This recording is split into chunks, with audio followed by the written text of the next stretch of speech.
Dengan nama Allah yang Maha Luas dan kekal belas kasih-Nya kepada orang mukmin, lagi Maha Penyayang kepada semua makhluknya. Wahai Muhammad, kami telah memenangkan kamu dengan kemenangan yang nyata. Allah jadikan kemenangan itu saat yang tepat untuk mengampuni dosa-dosa kamu sebelum masa kenabian dan setelah masa kenabian. Allah berkehendak menyempurnakan nikmat-Nya kepadamu dan memberimu hidayah kepada Islam. Wahai Muhammad, Allah menolong kamu dengan bantuan yang amat kuat. Allah lah yang menurunkan ketenangan ke dalam hati orang-orang mukmin. Dengan ketenangan itu, iman mereka bertambah lebih kuat dari sebelumnya. Milik Allah lah tentara-tentara di langit dan di bumi. Allah senantiasa Maha mengetahui lagi Maha bijaksana. Allah memasukkan orang-orang mukmin laki-laki dan perempuan ke dalam surga-surga, yang di bawahnya mengalir sungai-sungai. Penghuni surga kekal di dalamnya. Allah akan menghapuskan semua dosa penghuni surga. Mendapatkan surga di sisi Allah adalah kemenangan yang besar. Allah akan menimpakan siksanya kepada orang-orang munafik laki-laki dan perempuan, orang-orang musyrik laki-laki dan perempuan. Mereka berprasangka buruk kepada Allah. Mereka akan mendapatkan giliran nasib yang buruk. Allah murka kepada mereka dan melaknat mereka. Allah sediakan bagi mereka neraka jahanam yang merupakan tempat tinggal yang sangat buruk. Milik Allah lah tentara-tentara di langit dan di bumi. Allah senantiasa Maha Perkasa lagi Maha Bijaksana. Wahai Muhammad, kami mengutus kamu sebagai seorang saksi, pembawa kabar gembira dan pemberi ancaman. Wahai manusia, agar kalian semua mau beriman kepada Allah dan Rasul-Nya, mau membela agamanya, memuliakannya, dan memuji nama Allah pagi dan petang. Wahai Muhammad, orang-orang mukmin yang melakukan baiat ridwan kepadamu, sebenarnya mereka berbaiat kepada Allah. Tangan Allah di atas tangan-tangan mereka. Siapa saja yang melanggar baiat itu, maka sesungguhnya dia telah merugikan dirinya sendiri. Siapa saja yang menyempurnakan baiatnya kepada Allah, maka Allah akan memberinya pahala yang besar. Wahai Muhammad, orang-orang Arab Badui yang menarik diri dari ikut berperang akan berkata kepadamu, kami khawatir harta kekayaan dan keluarga-keluarga kami tidak ada yang mengurusnya. Karena itu hendaklah engkau mohonkan ampun kepada Allah untuk kami. Mereka berkata dengan lisan-lisan mereka, padahal hati mereka merahasiakan maksud yang sebenarnya. Wahai Muhammad, katakanlah kepada orang-orang Arab Badui itu, siapakah yang akan sanggup melindungi kalian dari azab Allah jika Allah menghendaki azab menimpa diri kalian, atau menghendaki kebaikan bagi kalian? Allah senantiasa Maha mengetahui semua yang kalian lakukan. Bahkan kalian mengira bahwa Rasul dan orang-orang mukmin yang pergi berperang tidak akan kembali kepada keluarga mereka untuk selamanya. Hal itulah yang telah mempengaruhi hati kalian. Kalian mempunyai prasangka buruk kepada Allah. Sebelum itu kalian memang merupakan kaum yang suka berbuat kerusakan. Siapa saja yang tidak beriman kepada Allah dan Rasul-Nya, maka sungguh kami telah sediakan siksa neraka sa'ir bagi orang-orang kafir.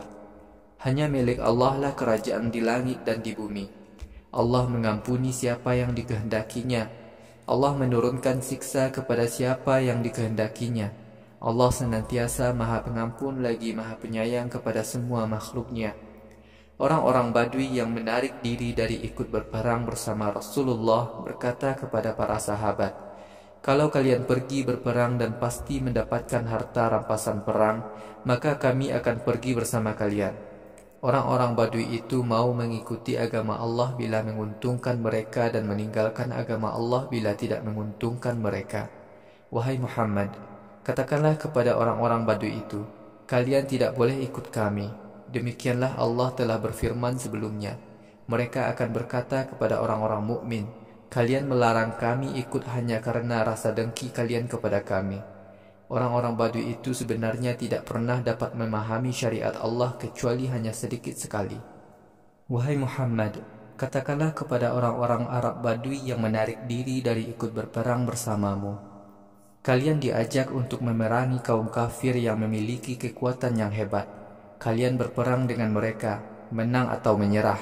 Jika kalian mau taat kepada Allah, maka Allah akan memberikan pahala yang baik kepada kalian. Jika kalian menolak untuk ikut berperang seperti yang kalian lakukan sebelumnya, maka Allah akan menimpakan azab yang pedih kepada kalian. Orang buta, orang pincang, dan orang sakit tidak berdosa tidak ikut pergi berperang.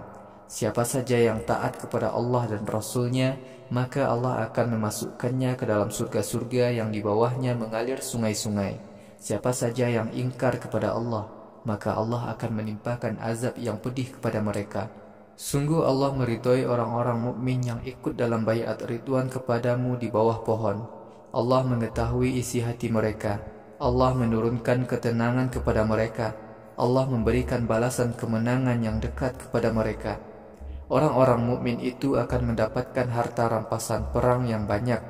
Allah senantiasa Maha Perkasa lagi Maha Bijaksana. Wahai orang-orang mukmin, Allah menjanjikan kepada kalian harta rampasan yang banyak. Kalian boleh mengambilnya. Allah akan menyegerakan kemenangan itu untuk kalian. Allah akan menghalangi tangan-tangan orang kafir yang memusuhi kalian untuk mengalahkan kalian. Kemenangan kalian itu menjadi bukti kekuasaan Allah bagi orang-orang mukmin. Allah memberi kalian hidayah kepada Islam. Banyak karunia lain yang belum kalian ketahui yang akan diberikan Allah kepada kalian. Allah telah mengetahui semuanya. Allah senantiasa Maha Kuasa untuk melakukan apa saja. Sekiranya orang-orang kafir memerangi kalian ketika kalian jaya, niscaya mereka akan kalah dan lari terbirit-birit. Mereka tidak akan mendapatkan seorang pun yang membela dan menolong mereka. Begitulah ketetapan Allah yang telah berlaku sebelumnya. Wahai Muhammad, kamu tidak akan menemukan ketetapan Allah itu berubah. Allah lah yang telah menghalangi tangan-tangan kaum kafir mengalahkan kalian. Allah juga yang menghalangi tangan-tangan kalian menghancurkan kaum kafir Quraisy di lembah Makkah. Setelah Allah memberikan kekuatan besar kepada kalian, Allah senantiasa Maha mengetahui apa saja yang kalian lakukan. Kaum Quraisy Makkah yang memusuhi kalian adalah orang-orang kafir. Mereka menghalangi jamaah haji memasuki Masjidil Haram. Mereka menghalangi hewan kurban untuk disembelih di tempat penyembelihannya. Karena di Mekkah masih ada beberapa orang mukmin laki-laki dan perempuan yang tidak kamu ketahui tempatnya, maka kalian tidak boleh menyerbu penduduk Mekkah. Jika kalian menyerbu mereka di Mekkah, bisa jadi kalian melakukan suatu tindakan tercela tanpa kalian sadari. Allah memasukkan siapa saja yang dikehendaki ke dalam rahmat-Nya. Sekiranya orang-orang kafir tetap menentang orang-orang mukmin, maka kami akan turunkan azab yang pedih kepada mereka. Wahai Muhammad, ingatlah ketika orang-orang kafir menanamkan semangat jahiliyah ke dalam hati para pengikutnya. Kemudian Allah menurunkan ketenangan kepada Rasul-Nya dan orang-orang mukmin serta meneguhkan mereka dengan kalimat tauhid. Orang-orang mukmin lebih patut mendapatkan ketenangan hati dan kesucian jiwa. Allah senantiasa Maha mengetahui apa saja. Allah telah membuktikan bahwa mimpi Rasul-Nya itu benar. Jika Allah menghendaki, kalian benar-benar akan memasuki Masjidil Haram dengan aman, mencukur rambut kalian atau memotongnya. Kalian tidak akan takut apapun. Allah mengetahui apa yang tidak kalian ketahui. Selain itu, Allah menetapkan kalian mendapatkan kemenangan dalam waktu dekat. Allah lah yang telah mengutus Rasul-Nya dengan petunjuk dan agama yang benar, agar Islam menjadi agama yang mengalahkan agama-agama yang lain. Cukuplah Allah sebagai saksi atas kebenaran Islam. Muhammad adalah Rasul Allah. Para sahabatnya bersikap keras kepada orang-orang kafir, namun kasih sayang sesama mereka.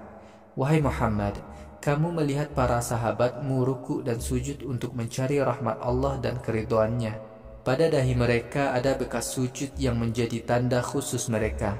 Itulah gambaran para sahabat Nabi yang terdapat dalam Taurat dan Injil. Mereka itu laksana tanaman yang mengeluarkan tunasnya, lalu tumbuh menjadi kuat dan banyak cabang-cabangnya. Kemudian pohon itu menjulang tinggi di atas akarnya. Pohon itu menyenangkan para penanamnya, sehingga membuat orang-orang kafir dengki kepada mereka. Allah menjanjikan pengampunan dan pahala yang besar kepada orang-orang yang beriman dan beramal saleh.